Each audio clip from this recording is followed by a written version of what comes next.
En un mundo saturado y hasta abrumado por la información, es vital apoyar un medio de comunicación alternativo que desafíe el status quo, que aporte una perspectiva diversa para pensar de forma crítica y hacer aportes a la construcción de un futuro más sustentable. Es una voz para aquellos que no tienen voz en los medios hegemónicos. Es una plataforma para las ideas innovadoras y las voces disidentes.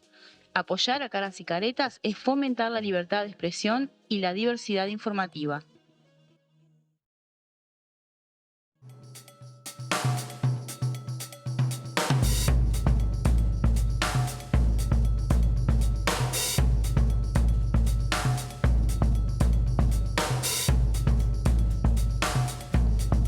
Buenas noches, estamos en Dato Mata Relato. Hoy con un cambiazo, pero ¿qué cambiazo tenemos?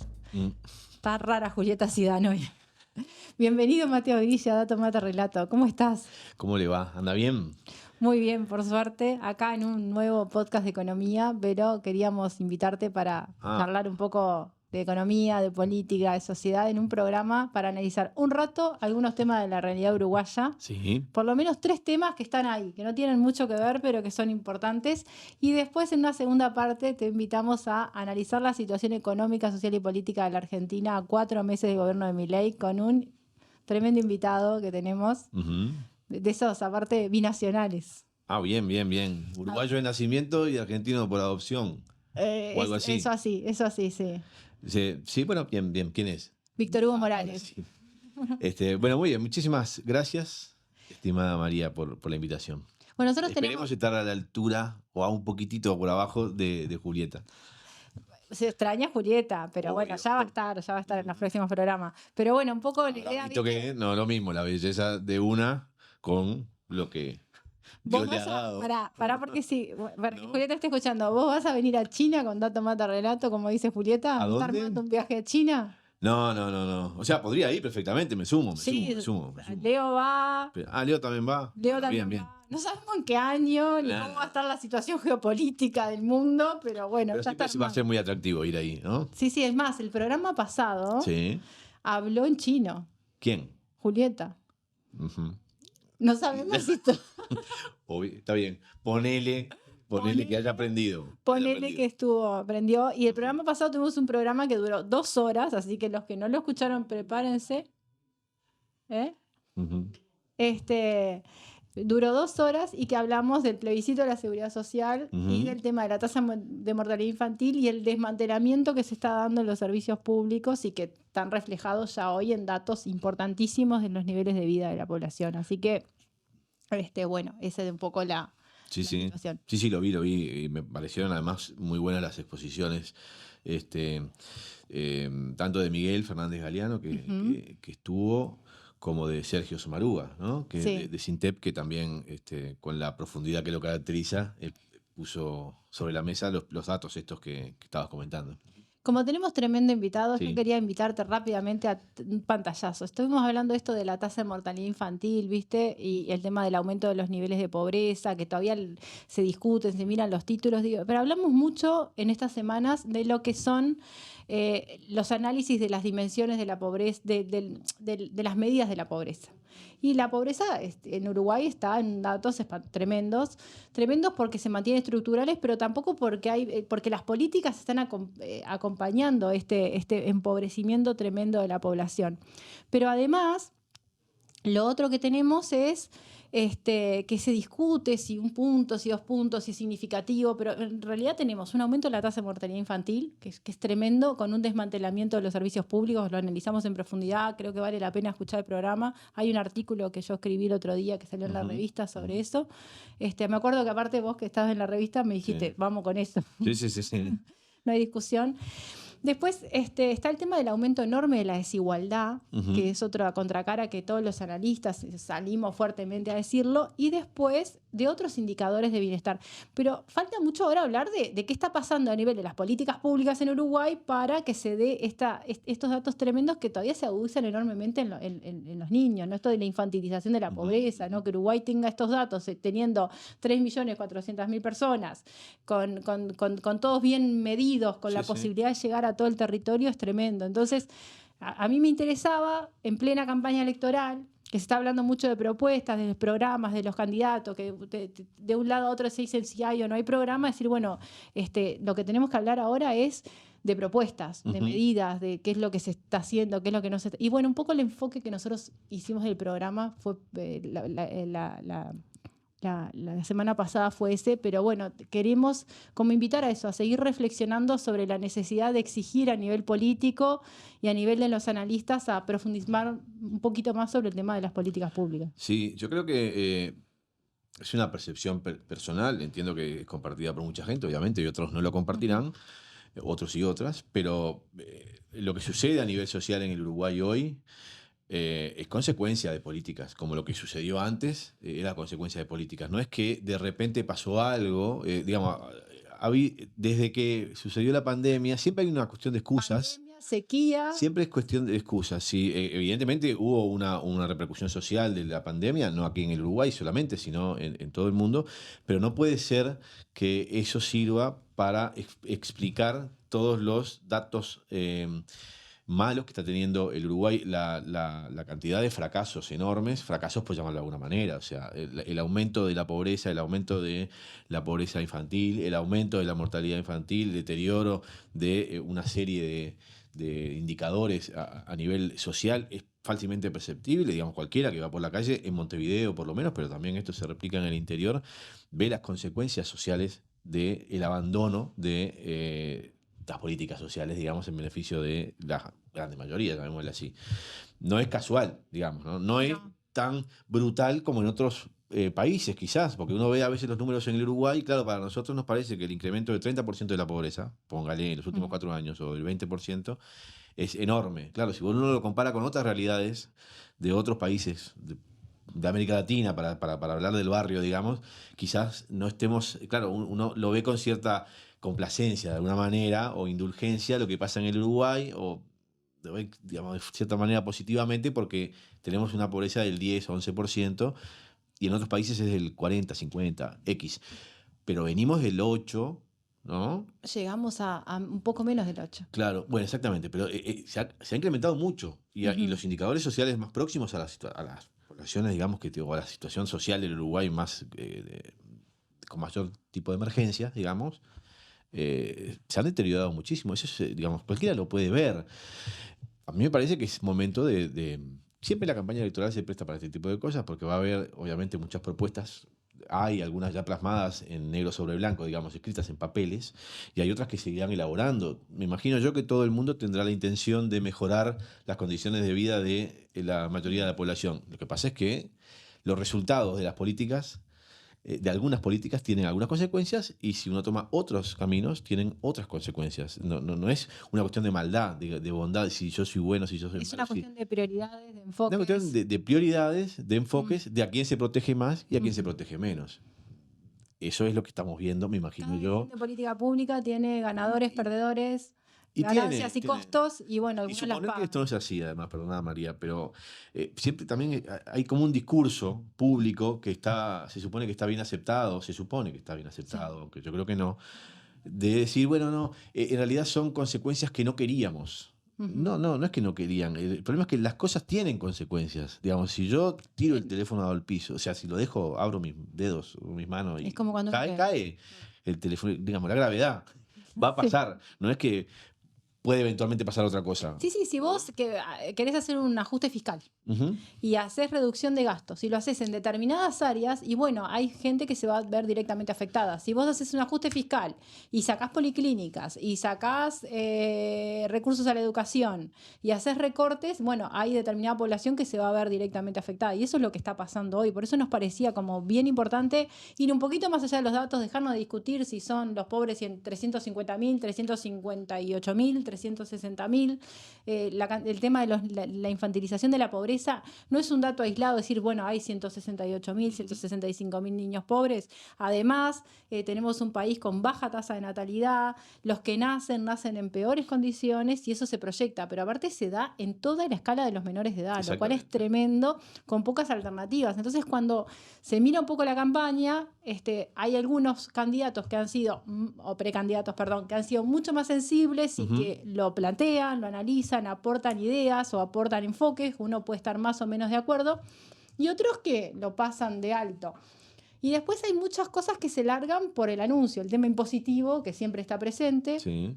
el tema de la creación de empleo para jóvenes, pero bueno, ¿en qué condiciones, en qué alternativas? Hemos analizado en profundidad en la revista, en todos nuestros distintos medios, cómo hay creación de empleo de baja calidad. Entonces, eso es parte de los condicionamientos a futuro y de la necesidad de un Estado que tenga una política fuerte, orientada, con rumbo, y que eso se sustente en las cuentas macroeconómicas. Y si vamos, también tenemos algunas otras dificultades que yo ponía hoy, que también estamos en campaña, en el sentido de que ahora se dio recién una baja en la tasa de interés de referencia como una alternativa, porque se controló la inflación, para tocar sobre el dólar, cuando el país está con un dólar bajísimo, con una pérdida competitiva de mucho tiempo, que está atacando como las fuentes importantísimas de crecimiento, como pueden ser el sector agroexportador, como pueden ser sectores importantes, el turismo o algún tipo de servicios o la venta de servicios, donde Uruguay es pilar, y que en realidad, si bien para ser competitivo se necesita un enfoque integral de la competitividad en un país chico, con una inserción internacional con dificultades, pero dependiendo mucho del exterior, el tema cambiario pesa mucho. Y no es que se quiera priorizar el tema cambiario a favor de la inflación. La inflación baja es siempre deseable, pero que en realidad uno necesita como un equilibrio, y en eso hay como una ausencia de una capacidad de gestionar la economía con sus múltiples dimensiones y los equilibrios necesarios. Entonces, bueno, parece más que ante las presiones de los sectores rurales, y con presiones fuertes, porque salieron con comunicados, algunas, no todas, ¿no? Hubo una respuesta que todavía se la asignan directamente al presidente de la República, porque en los diarios dicen, bueno, el Banco Central. Y cuando uno lee el comunicado del Banco Central, y me dejas extenderme, que es una cosa que yo habitualmente hago, leer el comunicado del Banco Central, que no es muy divertido, pero no, me imagino. Básicamente dice, se controla la inflación, está todo bien y seguimos arriba. Así que bueno. Pero para el otro tema que tenía, vamos a tratar a nuestro invitado, porque ya viene un poco de la mano. Bueno, cómo no, usted lo presenta. Bueno, bienvenido. No sé si nos está escuchando. A ver, ahí está. Hola. Nosotros lo estamos viendo. Está como... No, estamos viendo una imagen fija. Fija, sí. De Víctor Hugo Morales, que está allí en Buenos Aires, y con quien nos vamos a conversar sobre la realidad argentina, que es, es lo que siempre... En realidad, uno lo sigue acá en el Uruguay, todos sabemos que hay una gran influencia de Argentina y una gran llegada de los medios argentinos, porque tenemos una proximidad importantísima, obviamente, nadie está descubriendo nada, pero nos parecía interesante abordar con él la realidad en estos 4 meses, ¿no? Desde que asumió Javier Milei como presidente de Argentina. Sí, queríamos ver eso.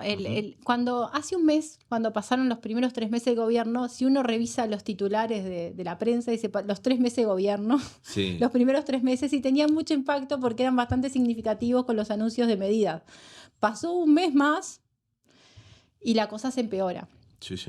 Y me parece interesante, no sé si vos estás de acuerdo conmigo, que cuando uno mira y se van anunciando las medidas, si hay marchas y contramarchas con estos decretazos de ajustes, de flexibilizaciones, de retiros, se sigue avanzando en una línea muy dura, muy tremendo, pero donde se están dando impactos a nivel institucional, a nivel de la población, a nivel de los derechos, a nivel de la pobreza, a nivel de lo que es la Argentina, uno de los países que debe ser de los más ricos del mundo, por su capacidad, por su capacidad de producción, por sus recursos, por su territorio, por su gente, por su cultura, por todo, que es impresionante, pero en realidad siguen pasando como que todos los días hay un evento que te llama la atención, desde un discurso agresivo, desde una postura que parece un acting totalmente desmedido, que se termina analizando el acting, que termina escondiendo la falta de argumentos para algunas posiciones tremendas, Pero que a su vez están generando algunos indicadores y algunas realidades sociales, pobreza por encima del 60%. Sí, sí, sí, sí. Sí, yo, otra vez, las consecuencias de las políticas efectivamente, son empíricas, digamos. Esto no hay que darle mucha vuelta. Argentina venía de una situación bastante complicada también a nivel económico y a nivel político, y en fin, toda una cantidad de cosas que son propias de la dinámica vivida en Argentina, que de alguna manera explicarían, supongo yo, este fenómeno de Javier Milei y la existencia de un candidato con ese tipo de características, ¿no? Tampoco es una cosa novedosa, aunque yo creo que Milei tiene características propias de la Argentina que lo distancian de otros, pero también veníamos de Es tan extremo que hasta tiene... Claro, también se venía de un candidato y un presidente como Bolsonaro en Brasil, que no era precisamente, ¿no?, un canto a lo medido. No es un fenómeno aislado. Exactamente, no es un fenómeno aislado, pero en este caso Javier Milei, digamos, como presidente y como candidato anteriormente, claramente rompía un poco el molde, ¿no? Esperable, exactamente. Y lo sigue rompiendo, porque uno podía esperar que en campaña tuviera aquella postura, pero después el tipo sigue rompiendo. Y el tipo sigue rompiendo hasta que se lo pueda frenar. Supongo que la sociedad en algún momento encontrará los mecanismos para hacerlo, supongo yo, pero bueno, hasta que eso no suceda, lo que está haciendo es gobernando, digamos, explícitamente para las corporaciones. Ni siquiera, no sé, ni siquiera sé si son para las corporaciones nacionales ya, si es que quedan, sino ya está poniendo un país en venta, está desguazando todo lo que puede del Estado, todo lo que puede, ¿no? Y todo lo que no le sirve es la casta o son corruptos o no sé qué. Y un discurso que yo creo que es hiperviolento, naturalmente genera o va a genera reacciones, va a generar mucho más reacciones en la medida en que todas estas cosas vayan todavía profundizando más las situaciones de pobreza y de desigualdad e injusticia en Argentina. Habrá que ver cuánto tiempo esto sucede en estos carriles. Cuando digo en estos carriles, digo, ayer estamos viendo las imágenes de la represión de ayer, no es la primera en estos 4 meses, ni entiendo que vaya a ser la última. Medidas de esta naturaleza solo se pueden tomar con niveles de violencia enormes, ¿no? Exclusivamente, seguro. No se puede. Niveles de violencia que se dan en niveles de represión, en ataques directos a todas las posibilidades de manifestación, como es la cultura, ¿no? Sí. El movimiento a nivel de la cultura, de los periodistas también es impresionante, pero también violento en los recortes y los impactos que generan la gente, las colas de gente para acceder a comida, a comedores. El tema de la variación de los precios, el acceso a los bienes de consumo mínimos, al transporte, que están elemento fundamental, por ejemplo, de poder moverse en lo que es Buenos Aires, la provincia. Sí. Yo creo que sí, digamos, desde el punto de vista social va a ser, ya lo es y va a ser peor, me imagino yo. Este gobierno. Después, ¿cómo se discute esto? ¿Cómo lo discute la sociedad argentina? ¿Por qué se explica este fenómeno? ¿Por qué llega un presidente con estas características al sillón, digamos, presidencial en Argentina? Bueno, eso también es cierto que es demanda, es algo que deberán discutir la sociedad argentina y explicarse para, en todo caso, si supone que no debe hacerlo nunca más, no hacerlo nunca más. Pero de todas maneras, hoy está como presidente de Argentina y hay que ver cómo se frena, tendrá que ver la sociedad argentina también cómo se frena esto, ¿no? Porque las consecuencias son nefastas y van a ser más nefastas todavía, ¿no? Vos hablabas del 60% de pobreza. No sé, pero es un incremento, yo no sé cómo se mide eso, ¿no? Cuánto tiempo, digamos, hay que esperar a la medición de pobreza. Sí, va a haber que ver muchos datos. Un semestre, no sé cuándo será. Argentina históricamente tiene un problema con la medición de la inflación y la medición de la inflación es súper importante a nivel de la medición de la pobreza, ¿no? Ahí hay mediciones alternativas que se miran, hay indicaciones que se están viendo bastante fluidas, pero esto ha superado totalmente lo que son los picos que se dieron en el 2001-2002, ¿no? Ahora te veo, se te había cortado, Víctor. Se había cortado. Disculpa, pero... Tranquilo. Dale. Bueno, Nosotros somos en Caras y Caretas, esto es un podcast de economía llamado Tomata Relato, estamos en nuestro segundo año y bueno, este año que hemos podido mantener un podcast de economía duro, que hemos hecho aflojado un poco la vara económica, pero nos interesaba charlar un poco sobre la realidad económica, social y política de la Argentina, desde una mirada más integral. Entonces queríamos un poco conversar contigo y que nos contaras cómo describirías vos la realidad argentina hoy desde Argentina mismo, ¿no? Nosotros hemos estado charlando un poco acá con Mateo en la previa, pero nos interesaba charlar un poco más en esa visión mucho más integral, más allá de lo económico propiamente dicho, porque la economía termina siendo gente y sabemos que son momentos tremendamente duros y crueles en todos los planos. Sí, a mí se me escapó una parte de la pregunta, pero estamos en una etapa de la Argentina bastante complicada. Hoy es un día de paro, es un infierno Buenos Aires, un caos para la gente. La gente de a pie lo está pasando francamente muy mal. Es una etapa dura, decepcionante, neoliberal, muy profundamente, sin piedad, con la crueldad típica de ese modelo. Y por supuesto, las consecuencias se ven hasta en estos detalles de ver cómo está Buenos Aires hoy, toda la gente tratando de ver cómo se puede trasladar a su trabajo o volver a su casa. Es un día de muchísimas dificultades que parece una postal de todo lo que está pasando en estos momentos en la Argentina. Víctor Hugo, ¿cuáles, si vos tuvieras que elegir 4 o 5 principales problemas de la Argentina hoy? Me imagino que están mucho más agravados, me imagino no, digamos, todo lo vemos mucho más agravado desde la asunción de Javier Milei, pero ¿cuáles serían? El principal problema es de carácter económico. Mucha gente se aferra a la expectativa de que las medidas que se han adoptado puedan resultar positivas finalmente para el país. Esto va a pasar, esto va a ser superado. Esto que estamos padeciendo ahora será cambiado por un Estado que les permita recuperar a la clase media su condición y a los pobres mejorar lo suyo. Yo pertenezco al sector altamente escéptico de que esto pueda suceder.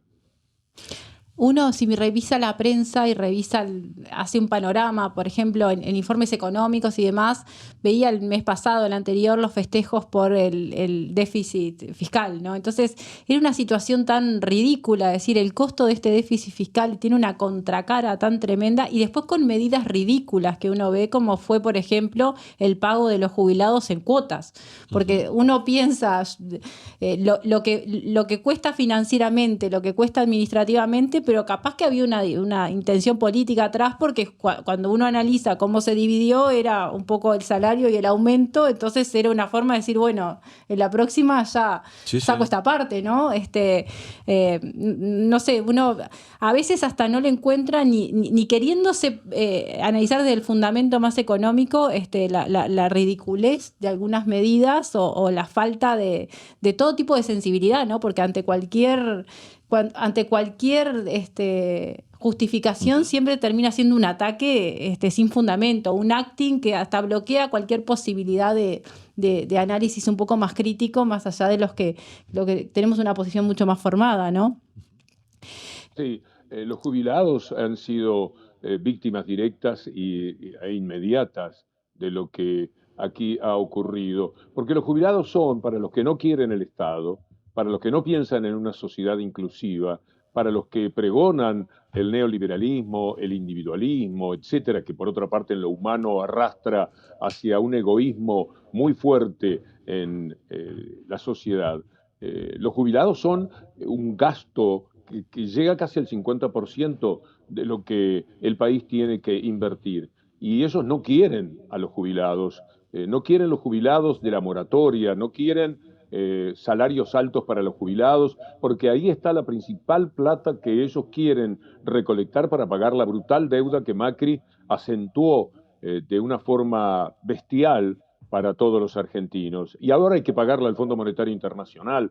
Hay que pensar que nosotros decimos Milei, pero detrás de esto está la Asociación Empresaria Argentina, que el 12 de septiembre del año pasado, ustedes pueden buscarlo y lo encuentran inmediatamente, sacó cuáles eran los 12 temas que podían recuperar a la Argentina, que tenían que hacerse en la Argentina. Y Milei está recorriendo exactamente ese camino. La receta. Y además está el Fondo Monetario Internacional queriendo cobrar lo suyo. Y están los privados a través del Fondo Monetario Internacional y su presión también queriendo cobrar la primera parte de la deuda cuantiosa que Macri tomó con ellos, porque lo del Fondo Monetario Internacional vino cuando ya los privados no le prestaban dinero a la Argentina. Entonces ahora hay que pagar. Para pagar hay que juntar dinero. ¿De dónde se junta dinero? Con el déficit fiscal cero. ¿Cómo se llega al déficit fiscal cero? Recortando todo el gasto de salud, todo el gasto de la educación y todo lo que significa el salario de los jubilados. Es muy sencillo. Está muy claro para ustedes que dominan, María Noel, mucho más la economía. Esto resulta algo que rompe los ojos, pero que también podemos entender los ciudadanos comunes como algo que implica una dificultad tremenda para imaginar la recuperación de la Argentina, sin jubilados, que tengan un salario mínimamente decente y que además decaen en todos los servicios, con medicamentos de un costo altísimo. Está costando vidas ya el neoliberalismo de Milei, como antes sucedió con el de Macri. La gente no llega a tener los remedios, no puede calmar su dolor de cabeza, no puede conseguir los remedios que tiene que tomar diariamente, porque el costo, si yo le digo lo que yo pago por mis 4 pastillas diarias, no se puede creer, pero yo lo puedo todavía sobrellevar. La mayoría de la gente no. Entonces, el que tiene que tomar una pastilla diaria lo hace cada 3 o 4 días.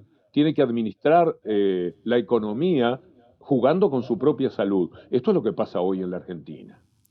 Ahora, Víctor, ¿cuánto condiciona este tipo de medidas, toda esta seguidilla de medidas que, como bien vos recordás, no es de estos últimos 4 meses? Hay un precedente que fue también cuando Macri llamó al FMI después de haber dicho que no iba a llamarlo, y el sobreendeudamiento de Argentina de no sé cuántas decenas de miles de millones de dólares que ahora se reclaman, obviamente con muchos intereses y demás. ¿Cuánto condiciona, cuánto hipoteca también el futuro mediato, por lo menos, de la República Argentina? Sí, muchísimo. Yo creo que durante años, lo que hay que pagar año por año en los próximos es una cifra que está hablando de 25 mil millones de dólares cada año, más los intereses de una deuda que, al ser tan alta, genera también intereses pavorosos. Yo no creo que la Argentina pueda romper la circunstancia de la deuda, la dependencia que le crea la deuda. Es tristísimo ver, por supuesto, que cuando uno ve a la gente desesperada en la calle para tomar el colectivo y no lo encuentra, o cuando ve que no le alcanza para comer a mediodía y tiene que conformarse con tan poquito, uno inmediatamente se asocia primero que nada, a esta idea, pero además está el hecho de ver la Casa Rosada prácticamente habitada por los Estados Unidos. Por aquí han pasado el secretario de Estado, el jefe de la CIA, la gente del Fondo Monetario Internacional, los ingenieros que se hacen cargo de la hidrovía del río Paraná, el propio embajador, que es un virrey que actúa en la Argentina, es un embajador sumamente agresivo en su conducta de controlar lo que pasa en el país. Es decir, no está en manos de Milei. El país está en manos de los empresarios que quieren permanentemente mayores riquezas. Es una vergüenza el comportamiento del empresariado argentino, quizás no de todos, pero el promedio es altamente decepcionante. Y con la suma de los intereses del Fondo Monetario Internacional, hay un encierro para lo que pueda ser, que es total. A esto se adjunta idea real que tiene Milei, porque Milei es un hombre convencido del neoliberalismo, más allá de lo estrafalario, de lo ridículo que resulta en muchísimas de sus actitudes, más allá de su capacidad para insultar, para llevarse por delante a todo lo que encuentra en su camino, más allá de la locura de decir que habla con el perro Conan y que se conoció con el perro Conan hace 2000 años en el Coliseo Romano, lo cual es cierto. Independientemente de esto, hay que decir que es un hombre convencido del neoliberalismo. Sus mentores ideológicos, Hayek, etcétera, son fuertemente neoliberales. y él lucha también por eso, con lo cual tenemos los intereses de los empresarios, los intereses del Fondo Monetario Internacional, toda una élite dominante de la Argentina en manos de un hombre que piensa como ellos y que está actuando a favor de todo esto fuertemente y que tomó de inmediato medidas muy profundas y muy devastadoras contra el ciudadano de la clase media, y ni hablar de los sectores pobres y vulnerables. En este sentido, yo la veo a la Argentina en una trampa que me duele tremendamente, porque yo vi otro país, disfruté de otro país en la medida en que uno no disfruta por sí solo, sino que disfruta con todos los demás. A mí no ha dejado de irme, gracias a Dios, bien un solo día desde que estoy en la Argentina. Pero a mi alrededor hay trabajadores comunes, están los locutores, están los informativistas, están los productores en mi mundo de la radio o de la televisión o de los diarios, y están mis amigos y las familias amigas, y yo no los he visto pasar tan mal, pero tan mal como lo están pasando en estos meses, y no avisoro que haya una posibilidad de recuperación. No sabes cómo deseo equivocarme, justamente por toda esa gente. Duele ponerte los auriculares cada mañana y saber que vas a trabajar con gente que lo está pasando mal, que está haciendo su trabajo afligida por otro tipo de problemas que no son los que derivan de la naturaleza de nuestra tarea. Y un grupo que también está, que es el tema de las corporaciones nacionales, fenómeno que estamos viviendo todos y con intereses totalmente ajenos a lo que pueden ser la realidad nacional, y que parte de estos fenómenos que es totalmente extremo, Milei, pero que ya los venimos sufriendo, son parte de. O sea, Uruguay no está ajeno a muchas de estas cosas, y nosotros, una reflexión que queríamos llevar era, nosotros estamos en pleno año de campaña electoral, con algún deterioro enorme en muchos de los indicadores sociales del Uruguay, históricamente buenos y que se habían tenido un periodo de recuperación importante.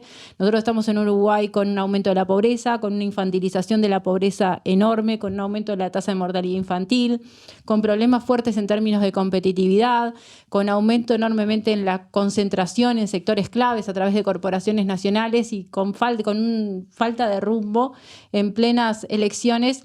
Estamos viendo que hay, de parte de muchos de los candidatos oficialistas, y en particular herreristas, planteos de la segunda ola de reformas, y que terminan sin anuncios tan de simpatía, porque hay como, o sea, el uruguayo común está viendo la realidad argentina, más allá de las distorsiones que uno puede tener a veces a partir de los medios de comunicación, pero sí esta segunda ola de reformas que vemos en algunos de los candidatos, como una simpatía y un seguir a lo que está pasando en la Argentina, y con todos estos impactos y con lo triste que es ver Argentina, Buenos Aires y todo lo que significó. O sea, yo soy una admiradora y una profunda, que quiero mucho a Argentina porque he pasado parte de mi vida de vacaciones y familiar allá. Entonces, la cultura que uno tiene en Argentina, el impacto que tiene Argentina, el desarrollo empresarial nacional de la pequeña empresa es significativo, y todo eso se está destrozando del todo, ¿no? Mencionaste a la pasada las corporaciones. El neoliberalismo además se ha traicionado. Esto no es liberalismo económico. Liberalismo económico tiene, vos lo podés discutir, algunos aspectos que por lo menos permiten argumentar, pero no se está trabajando por una ley del mercado, no se está trabajando para que el mercado sea competitivo por ejemplo, entre las prepagas, sino que lo que hay es un trabajo para los monopolios, una enorme concentración de la economía. Entonces, lo bueno que podría tener, por más que nosotros discrepemos, el mundo liberal, el hecho de que traicionan esto, de que, por ejemplo, creo que lo de las prepagas sirve, en vez de competir y que esto permita, como dicen ellos, vamos a tener mejores precios, mejores oportunidades para la gente porque van a bajar los precios. Lo que hacen es ponerse de acuerdo y decir, bueno, aumentemos todo, no nos estemos matando entre nosotros. Y no hay nadie que regule eso. Cuando Milei dice desaprensivamente se terminó la regulación, lo que está determinando es la ley de la selva. Ellos salieron a hacer cualquier cosa. El mismo día del DNU, que todavía está vigente y que no sé si será finalmente abatido, esa misma noche, en el transcurso de esas horas, las prepagas comenzaron a aumentar todos los meses y se fue a 150% arriba. Imagínate lo que es esto en el bolsillo de la gente. y nadie lo puede regular. Nadie puede decir hasta aquí llegamos. Ahora se asustaron por las consecuencias que está teniendo y ayer Milei terminó insultando a Velocopí con palabras que no me sale de ninguna manera repetir. Insultos tan soeces. Así no se puede esperar que haya una recuperación, porque lo que hay que cumplir son con los requisitos propios, aunque sea del neoliberalismo. Esos tienen que fomentar que haya mercado, pero aquí no. La Argentina tiene un empresariado atroz, tremendo. Yo creo que el empresariado uruguayo no es como el argentino, por más que ustedes puedan encontrarle muchísimas dificultades. Por lo menos en mi recuerdo no es como el argentino. El argentino es abusivo. Lo que han hecho con los alimentos, el dinero que ganaron durante la pandemia, lo que hicieron inmediatamente después de la pandemia, con todo lo que era tarifa, lo que se llevaron por delante el gobierno anterior, que de todas maneras, aún con las muchas críticas que ha merecido, era una especie de dique de contención al tema de las prepagas, al tema de los colegios privados, diciendo no se puede aumentar por encima de tal cifra, de tal porcentaje. Él le dio una pequeña pelea, por lo menos, que era insuficiente. Nosotros éramos críticos porque el gobierno de Alberto Fernández no profundizaba para nada la pelea. Pero ahora liberaron todo. Es una cosa tan terrible lo que ha hecho Milei a nombre de los empresarios argentinos, de la Asociación Empresaria Argentina y del Fondo Monetario Internacional, que la palabra dominante para mí es crueldad. Esto es particularmente cruel en lo humano. Ya no es una cuestión de discusión económica, es una discusión humana. Uh-huh. Sí, además tiene otro costado que también lo mencionaste vos en la anterior respuesta, que tiene que ver con el realineamiento o el alineamiento con determinados intereses geopolíticos que no son naturalmente ni los de la nación argentina ni tampoco la de las grandes mayorías de nuestro continente, ¿no? Estoy pensando, vos recién hablabas del jefe de la CIA, también de la generala Laura Richardson, que estuvo allí en Argentina un día y que Milei además se reunieron un par de veces en un mismo día, sí, también con una imagen que es como el paradigma del cipallismo en una, digamos, para ser sensible de alguna manera, pero que todo esto que está, de alguna manera, se está generando allí en Argentina, también realinea a Argentina en un eje geopolítico que Sí. me da la impresión que marca de Estados Unidos, un pie importante de Estados Unidos nuevamente en la región, ¿no? Sí, la pretensión de Estados Unidos es que la Argentina sea un poco el mascarón de proa de una dominación en toda América Latina, cosa que tiene todavía sus dificultades porque hay países desobedientes a los dictados de Estados Unidos. Pero tenemos un mundo en el cual la fuerte presencia de China, lo ruso, determina que ellos estén más agresivos que nunca. Yo no vi un gesto tan continuado de agresividad sobre la política de un país, sobre la dominación que ellos establecen, como se da en estos momentos. Es una vergüenza, te da mucha pena pensar que la Casa Rosada está permanentemente habitada por funcionarios norteamericanos o que constantemente Milei viaja a Estados Unidos, ahora va Bullrich a los Estados Unidos y todo es con la CIA, con el FBI, con el Fondo Monetario Internacional, con la Secretaría de Estado de Estados Unidos. Y constantemente están viniendo Laura Richardson, William Burns, el de la CIA, Blicken, los ingenieros que mencioné, que están en el río Paraná, controlando el mundo del agua, viendo qué es lo que pasa en estas latitudes. Nunca Estados Unidos fue tan agresivo porque nunca se le había planteado a Estados Unidos una dificultad tan grande como la que está teniendo en la lucha, en la Guerra Fría que desarrolla contra China y contra Rusia.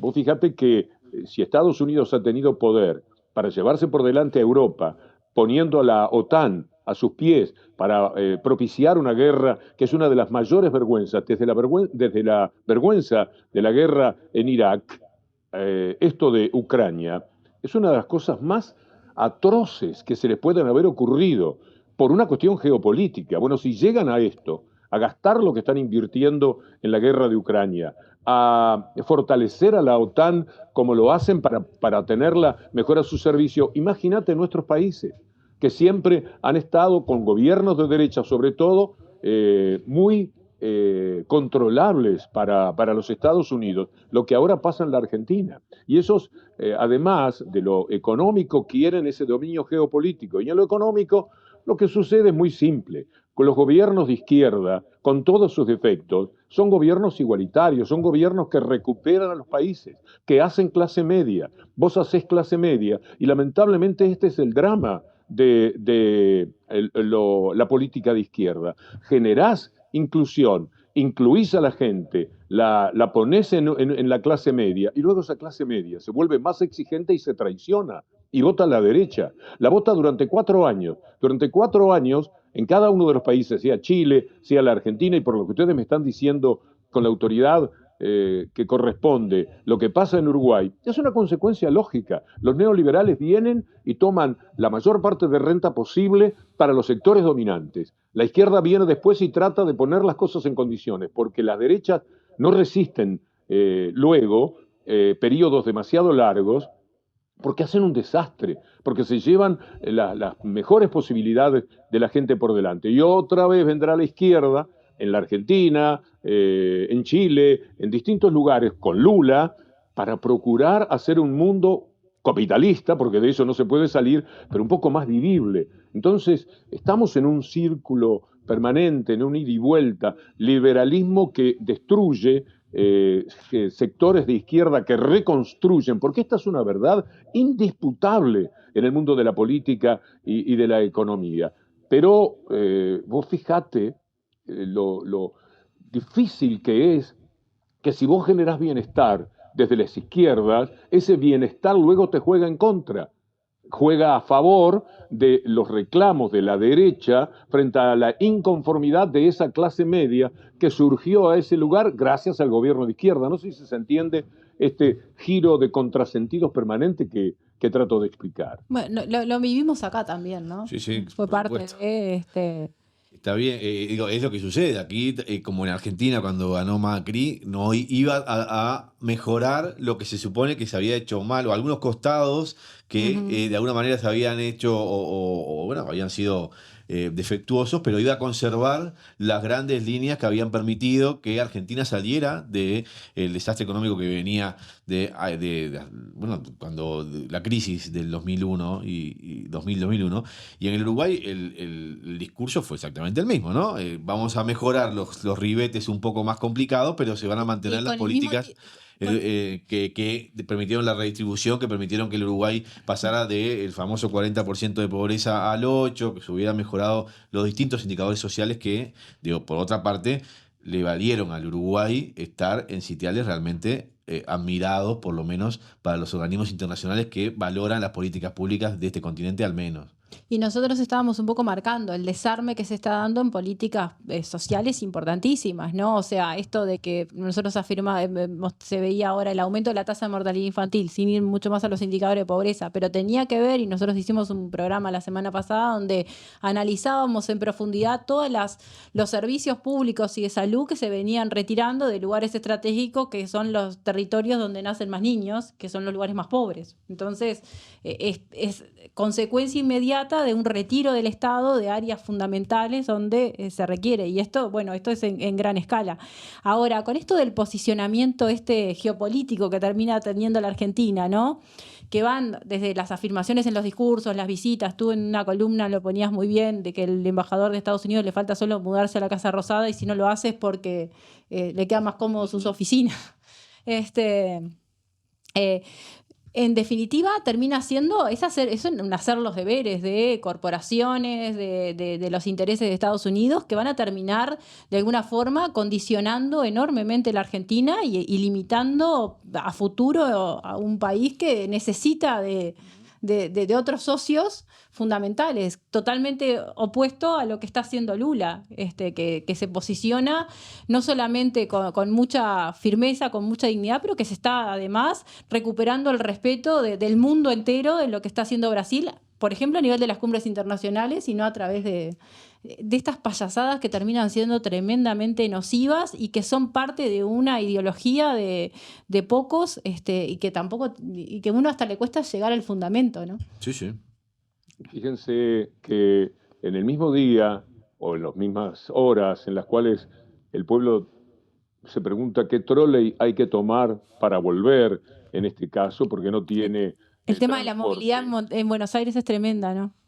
Y el costo que está teniendo el aumento del boleto.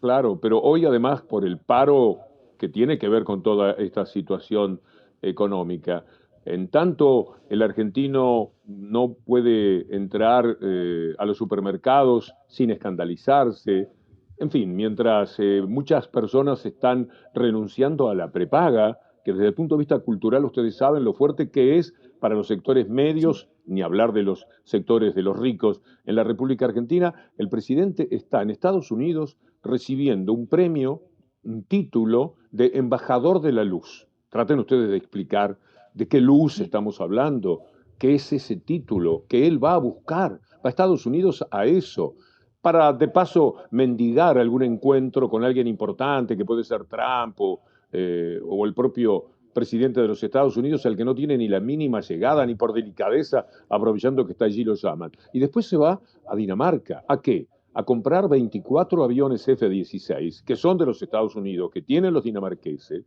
y que, imaginen ustedes, el contrasentido que es decir, no hay plata para todo lo que es universidades que están en una situación de postración hoy día en la Argentina. La investigación en ciencia y tecnología desarmada.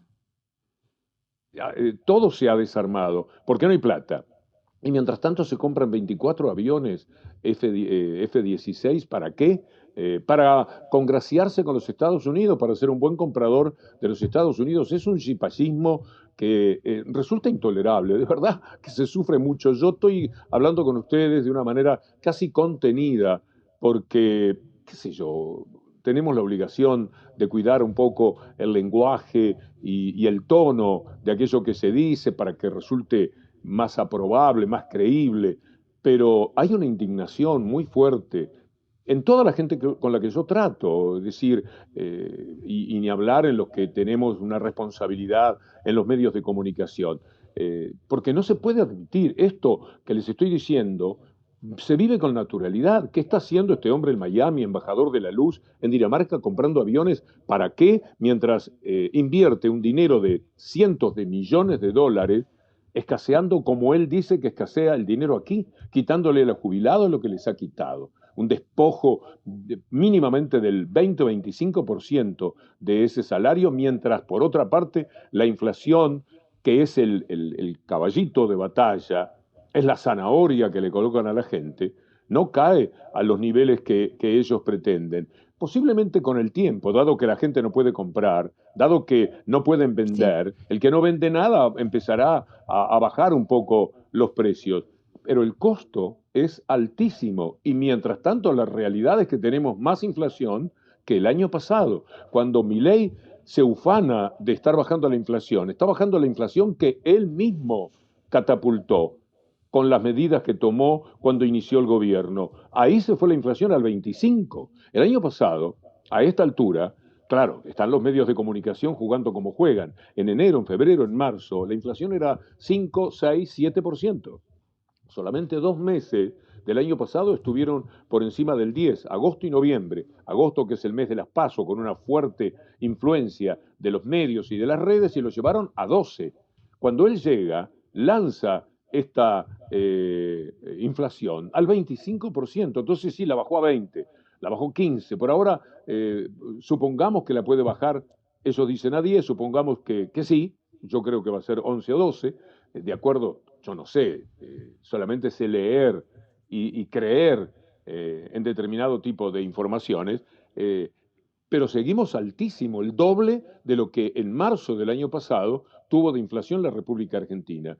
Y todo con el costo del hambre de los indigentes, con la caída en la indigencia de los pobres, con la caída en la pobreza de sectores de la clase media y con una clase media un poquito más alta que está controlando los gastos como nunca. Entonces, los restaurantes están en el 40% o menos de lo que tenían el año pasado. Los supermercados venden muchísimo menos de lo que vendían. Las pymes fabrican mucho menos y empiezan algunas de ellas a tener que cerrarse o a despedir trabajadores. El panorama hoy día es este. Ahora, si las fuerzas del cielo a las que recurre Milei, o la fuerza mitológica de Conan, su perro muerto, consiguen cambiar esto para junio, julio o agosto, vamos a tener una charla como estas en la que, si yo soy sincero, manifestaré una enorme sorpresa, porque hoy,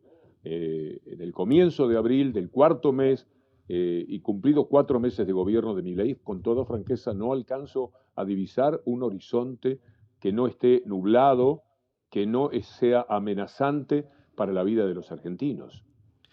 Hay otras fuerzas que también están presentes en la calle, se las reprime en realidad fuertemente desde la asunción de este gobierno. También ha habido intervenciones de las autoridades que de alguna manera amparan todo tipo de atropellos y de represiones contra la gente que se moviliza, que son las fuerzas populares. Es decir, hasta ayer veíamos una represión importante sobre una movilización. Es muy probable que esto se siga viendo en las próximas semanas y los próximos meses. Yo quería preguntarte cuánto se puede esperar, digamos, de esa reacción popular, en la medida en que yo entiendo que todo tipo de medidas, por más fuertes que sean, pueden tener un freno en la reacción popular, en la reacción de aquellos que sufren las consecuencias más duras de las medidas de gobierno. ¿En qué medida eso se puede ver en los próximos meses? Que haga tambalear la situación, me parece que es difícil. Solo los que están entrenados en el mundo de la participación política, los sectores de la izquierda, más izquierda de la Argentina, participan de la movida. Hay que ver qué hace la clase media, hasta dónde es capaz de resignarse, hasta dónde el miedo, la pusilanimidad, la sumisión, que se vuelve un hecho casi sutil. Yo creo que hay una gran sumisión ante los poderes en todos los niveles, de países con países, de ciudadanos con clases sociales, etcétera, que va haciendo que esa sumisión sea algo silencioso que está ocupando las vidas y que determina una escasa reacción, porque entre el daño causado y lo que popularmente se ha dicho, solo tenemos esas miles de personas que también protestaban el año pasado y que también tenían razón, pero que ahora tienen muchos más argumentos para salir a protestar. Si no participa la clase media, como sucedió en el 2001, en el 2002, si no es la clase media la ofendida, será difícil, la más ofendida, será difícil ver una reacción que haga tambalear al gobierno. De esto me está preguntando. Y por otra parte, la derecha está muy firme. La derecha tiene el control de todo. Y si cayera Milei, cosa improbable para mí, pero si sucediese como aspiran hasta los propios sectores de la derecha, si vos mirás Clarín en este momento, le dan unos cuantos palazos a Milei, porque tienen el plan B, que es Villarruel, la vicepresidenta, con Macri. Es decir, si salta Milei, que es una esperanza que alguien puede tener, ojalá que se vaya este tipo, como dice popularmente alguien en la calle, lo que viene va a ser más duro todavía. Con lo cual esto solamente lo cambia la democracia. Lo que tienen que hacer los sectores opuestos al oficialismo es trabajar duramente, unificándose, y esto no sucede hoy día en la Argentina, y lograr en las elecciones de medio turno del año que viene tener más fuerza de la que tienen en estos momentos en el Congreso y aprovechar lo que seguramente va a ocurrir de destartalamiento de la vida económica de los argentinos para vencer en la próxima elección, lo cual no me llamaría la atención que ocurra porque estamos en ese ciclo permanente que antes mencionaba. Creo que la salida, una vez más, es la fuerza democrática que se pueda imprimir, y para esto hay que tener una fuerte oposición que hoy día no lo es, porque hay divisiones bastante tajantes en sectores que tendrían que estar unidos, y esto también es parte de esa falta de reacción de una parte de la sociedad que uno se pregunta, ¿dónde está la gente? ¿Dónde están los afectados? Están por ausencia, no están en el supermercado, no están en el restaurante, no están en el consumo, en un lugar, en un país que vos sabés es altamente consumista como la Argentina. Promedio, mayor consumismo que en cualquier otra parte de América Latina. Aquí se consume de verdad cuando se puede. Están por ausencia, no los ves, pero tampoco están ocupando ese espacio público de protesta masiva. Están los que habitualmente salen a defender porque son los que tienen más hambre, los que pasan situaciones de mayor postergación, los que están más lejos de la posibilidad de tener un buen trabajo, los que son discutidos porque reciben un plan, porque reciben una ayuda de un Estado que, como no lo está dando ahora, los abandona, les quita el abrigo, la cobija, se las retira y entonces quedan demasiado a merced del sistema. Por supuesto, van a aumentar los términos de violencia que se dan en la Argentina, que ya tiene sus números siempre preocupantes, aunque los últimos años, a partir de todo lo que se construyó hasta el 2015, había entrado en números mucho más adecuados a la comparación que se hace internacionalmente.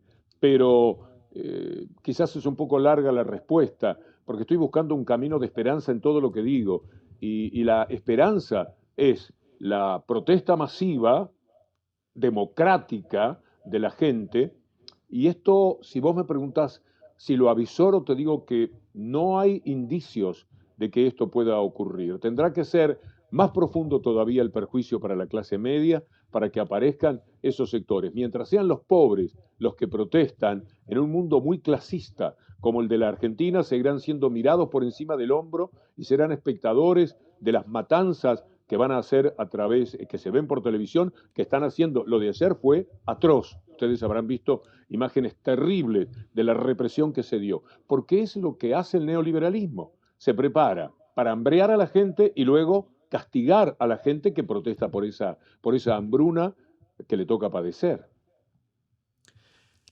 Te queremos traer a esta orilla. Este lado. Aquí al Uruguay estás hablando de las capacidades de alguna manera democráticas, la necesidad de fortalecer las respuestas democráticas también de la población. Y nosotros tenemos una campaña electoral que está recién comenzando.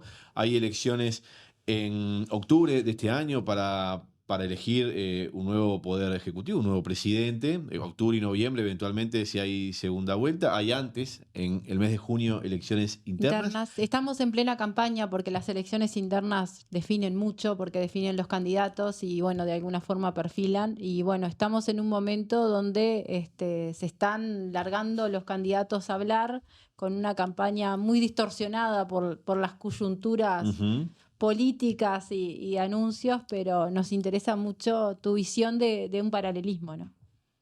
Con la Argentina. Sí, yo trato de ser respetuoso en mis opiniones sobre el Uruguay, porque el hecho de no estar ahí me quita el fino de la información. No conozco personas, no conozco discursos, no los puedo seguir cabalmente y por consiguiente me falta la data necesaria. Lo que tengo son apreciaciones que vienen de personas que me provocan mucha confianza, pero que políticamente se corresponden con lo que yo pienso. Yo soy un votante de Erro en 1971 y en adelante estoy referido siempre más que nada al Frente Amplio. Y lo que sé, lo que percibí, porque voy bastante por Uruguay, con la gente con la que yo converso, es que las posibilidades de retorno del Frente Amplio son altísimas. Y me parece la cosa más lógica del mundo, que si se ha producido ese deterioro que yo no puedo palpar, por eso me abstengo de una opinión contundente, pero ese deterioro que ustedes me mencionan y que no me sorprende, tiene que tener como consecuencia el retorno del Frente Amplio en una sociedad que está dividida mitad y mitad. Esperemos que esos 2, 3, 4 puntos que siempre gravitan de una manera decisiva, efectivamente, como dicen las encuestas que he leído, como dicen los amigos en los que confío, marcan un retorno del Frente Amplio. Para mí, esa posibilidad de que tengamos quienes piensan en la inclusión, quienes piensan en el ciudadano medio y quienes protegen al más vulnerable y en quienes refuerzan, como sucedió con el Frente Amplio, todo lo que se refiere a la educación y a la salud. Yo tengo mi familia, la que me queda por edad, me permitió ser testigo del funcionamiento de la salud antes y ahora, y es indudable que hubo un momento en el cual, con todas las dificultades de la salud que se ven a nivel mundial, el Uruguay estaba en una situación que me parece era mejor que la de ahora. Lo de los planes para las computadoras, etcétera, todo lo que se llevó adelante y que fueron pioneros en América Latina y con respecto a la Argentina, que después iba haciendo lo que sucedía en Uruguay, marcan que el retorno a eso sería casi imprescindible para que el deterioro que ellos hacen, en vez de tener 4 o 5 años, tenga 8 años, y ya después es muy difícil recuperarse. Por lo tanto, me abriga la esperanza de que lo que me dicen, lo que leo, lo que percibo, que es nada más que eso, con escasa autoridad, no es como lo que puedo decir de la Argentina, donde tengo toda la data necesaria, cada número de la economía para estudiarlo y para considerarlo, y una presencia física en los lugares de padecimiento que hay hoy día en el país. Pero tomándome de estos datos de la gente en la que creo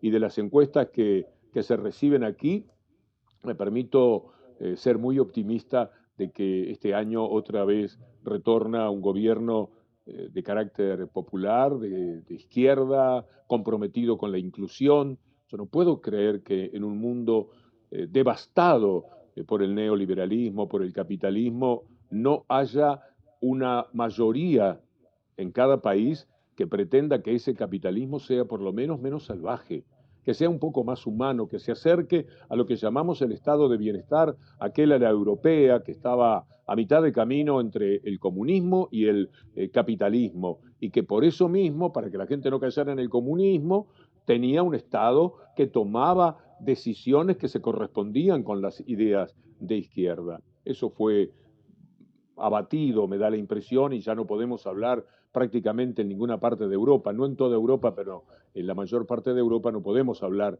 ya del estado de bienestar. Estado de bienestar como el que tuvimos en los primeros 20 años de este siglo, el estado de bienestar que procura AMLO, el que quiere Petro, el que trata de sostener contra todos los enemigos internacionales, muchas veces hasta fuego amigo tiene que recibir Venezuela, lo que está pasando en Brasil, lo que con más timidez hacen en Chile en estos momentos, pero finalmente, al haber una izquierda, se impide que sea la derecha de Piñera, la que tuvo Piñera, la que esté gobernando el país con sus salvajes procedimientos neoliberales.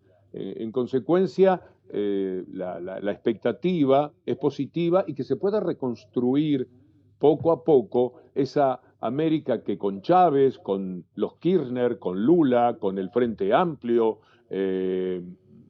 con Evo Morales, construyó una patria como la que soñamos todos, una patria latinoamericana en la cual estemos hermanados y en la cual estemos dándonos permanentemente una mano y viendo que el disfrute de un país no es de un solo país, sino que uno podía latinoamericanamente sentirse un poco más a buenas con la vida, con esta vida en la cual, mientras nosotros hablamos cada 4 segundos, en el mundo muere un niño. Y esto tiene que ver con el capitalismo. Mientras miles de millones viven con $1 por día, y hay un 1% que tiene mucho más dinero que el resto de la humanidad sumada. Mientras en Estados Unidos se da que el 10% de los ricos tienen lo que tiene el resto de los ricos de los Estados Unidos. Imagínense en la comparación con los pobres. Yo creo que así no se puede vivir y que así humanamente no puedo entender a la gente, sobre todo cuando estamos hablando de los sectores trabajadores. El rico, por supuesto, quiere conservadurismo, quiere que no le toquen nada. Por favor, no cambien absolutamente nada. Y los comprendo.